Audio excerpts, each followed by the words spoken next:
sure everybody who's watching right this moment as I record this, well not I guess record it, but as I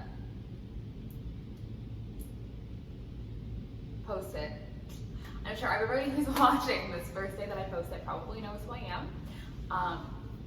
My name is Liz, and I am someone who has lots of opinions, loves to debate, loves to analyze various topics that most people would probably shy away from. I'm very passionate about truth and seeking truth and holding truth above all else. And I honestly am a very empathetic person who likes to connect with people. I kind of, when I was younger, thought that I would start a YouTube channel one day, but never really did. Like, actually, that's a lie. When I was like 12, I tried. I lied about my age. I made a YouTube account and I uploaded one video of me singing. I don't even remember what song it was. It was probably The Only Exception by Paramore, because that's been my favorite song for like my entire life. But that obviously did not go anywhere. I think I ended up taking it down. I don't even remember what the actual name of the channel was. So even if I wanted to like go back and try to find it, I couldn't. But bottom line is, I'm finally doing it. And I think the reason I'm finally doing it is because I don't have anything stopping me. You know what I mean? I think that we all as people are very timid to go for things that we think might be risky, and I think the reason is simply because we're afraid to fail. I think that's completely natural, and it makes sense. And honestly, if nobody ends up watching my videos, I won't even necessarily consider that a failure. I think I'll still be okay, mostly just because I'm making these videos more for me. A therapeutic way to get my thoughts out there and see what other people think of them, and hopefully in the process of hearing other people's opinions, my mind will be opened. I will be exposed to more worldviews that can help inform my own or inform me of what I don't want mine to be. You know, I'm not afraid of disagreeing with someone, and I'm not afraid of having a constructive conversation about that disagreement. And I think that is just so rare these days, especially like what's running rampant on Facebook right now, the whole unfriend me if you think this, unfriend me if you think that, unfriend me this. It's like, it's not that I don't understand the concept, because I definitely understand the concept and I'm here for you, I get it. Okay, but if we constantly try to block out opinions that are different than our own, then all we are doing is making matters worse. And the way that we make matters worse is by solidifying our own bubble, you know, our own media bubble. And that is something that I think a lot of people kind of understand, but don't really consciously think about. It's like, I am not necessarily saying that any side is right or any side is wrong in this video. At some point, I'm sure I will take specific issues and state my opinion, because like I said, I'm very opinionated. But my fiercest opinion, the thing that I hold above all else, like I said, is truth. And the only way we can find truth is by analyzing evidence and having these discussions and having these debates. And the only way we can get other people to be more open to truth, or to be more open to seeking truth out on their own, is by inviting different worldviews. If you're raised a certain way and you only consume media that parrots back to you what you were taught growing up, then you're never going to expand your mind. You're never going to expand your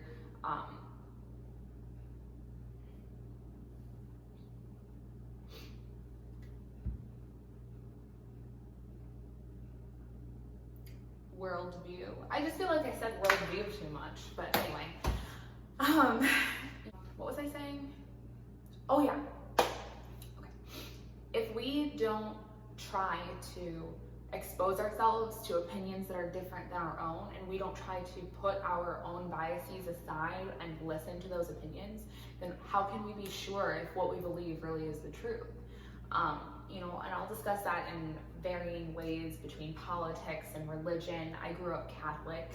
I now identify as an atheist, specifically an agnostic atheist, because I'm not going to state definitively that I know that there is no God, because you can't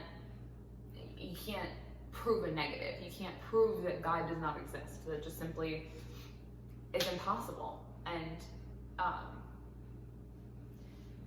you can try to dispute certain ways that a God might be described. You can say, like, if there were a religion that stated that Trump is God, and Trump, let me not use Trump, let me not get divisive already, okay? If you were watching a video that said that, who's someone we all like? Robin Williams. Okay, let's say that there was a video that you saw or a religion that was started stating that Robin Williams was God. Robin Williams was omniscient. Robin Williams was all powerful. Robin Williams created, everything, and then came down to earth as a man to spread joy and happiness in all that he did.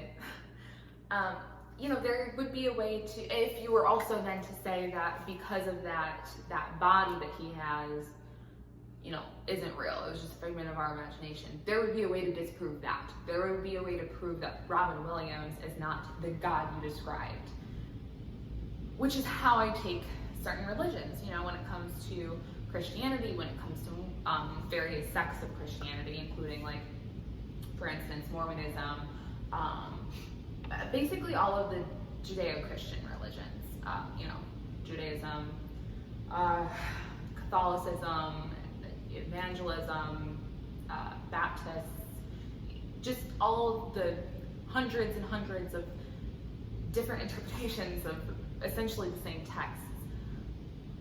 There are ways to take them individually and try to disprove them individually. You can try to do that.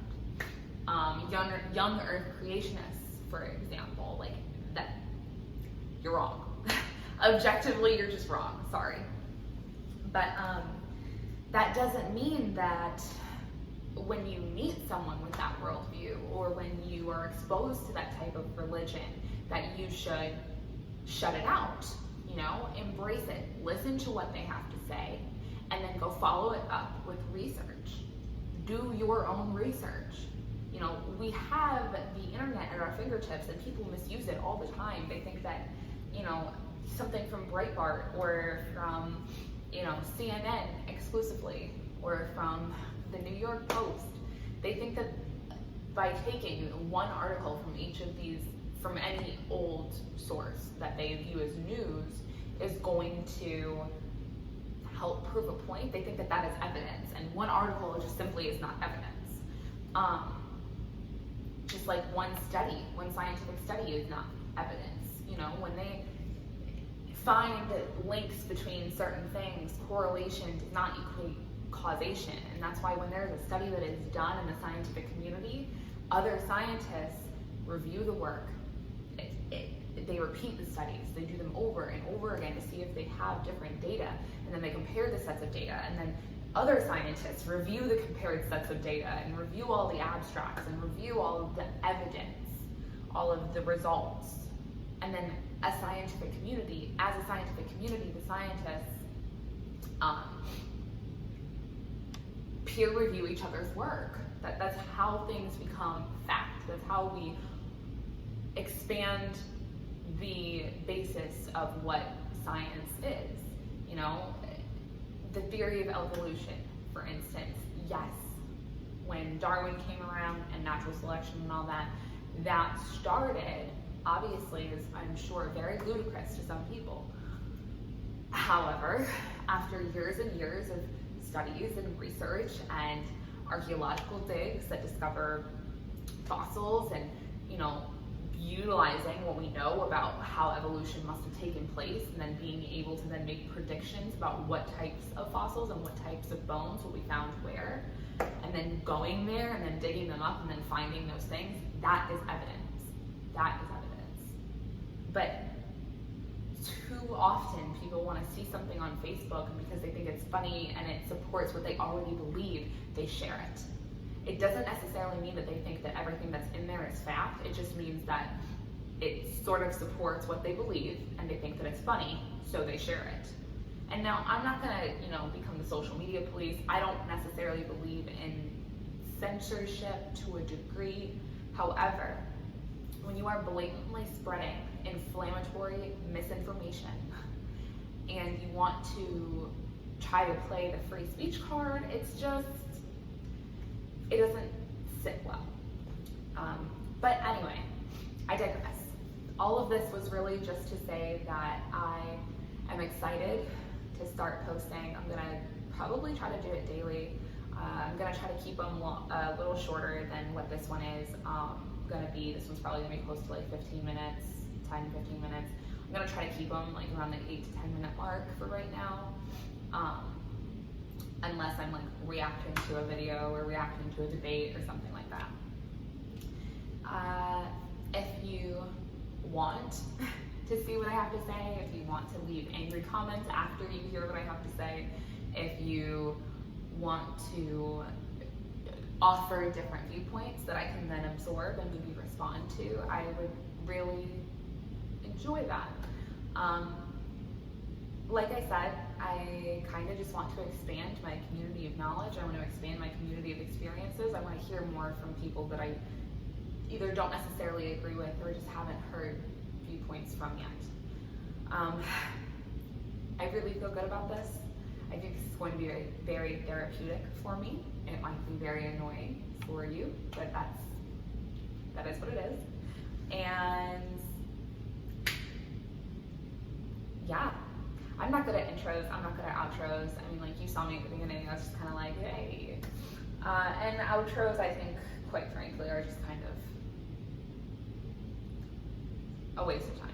So I'm just gonna keep it short and sweet. Subscribe, whether you want to or not, just hit the button, really. I mean, who checks their subscriptions? Ring the bell if you want to be notified every time I post. Like I said, it'll probably be daily or every other day. And then leave a comment if there's something specifically you want me to react to, if there's something specifically you want me to talk about. If you have questions about anything that I've said in this video, please feel free to reach out.